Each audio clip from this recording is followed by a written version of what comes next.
From downtown Toronto, this is Focus Ontario with Alan Carter. Welcome to Focus, the show that always meets behind closed doors. Openness making headlines at Queen's Park this week because of this meeting.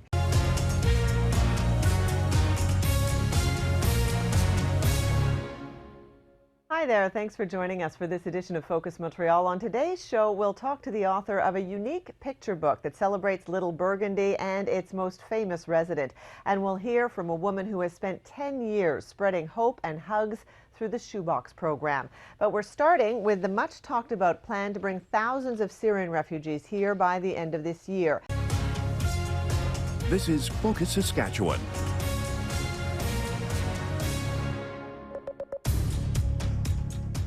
It's a building many residents of this First Nation still struggle to look at, let alone enter.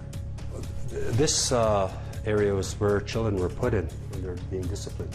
And to be put in a small, dark place with no light and to be locked in, I can't imagine.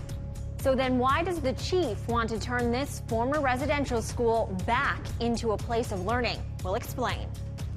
He's considered one of the most controversial men in Canadian history, a teacher, a politician, and a driving force during Confederation. We'll talk to the actor who's portrayed Louis Riel for the last 30 years. What has it been like playing this historic character for 30 years? I think he's evolved in my interpretation. And later, lessons from the past explained when we delve into First Nations storytelling in our Sask History Capsule. Here's your host, Raquel Fletcher.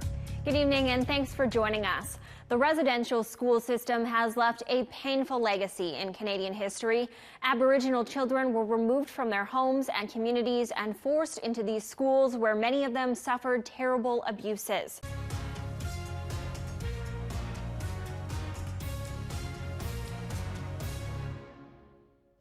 Good evening, thanks for joining us. I'm Tamara Ferlansky. It took Mother Nature just a few minutes to display her sometimes destructive power, and residents in a small lakeside community in Manitoba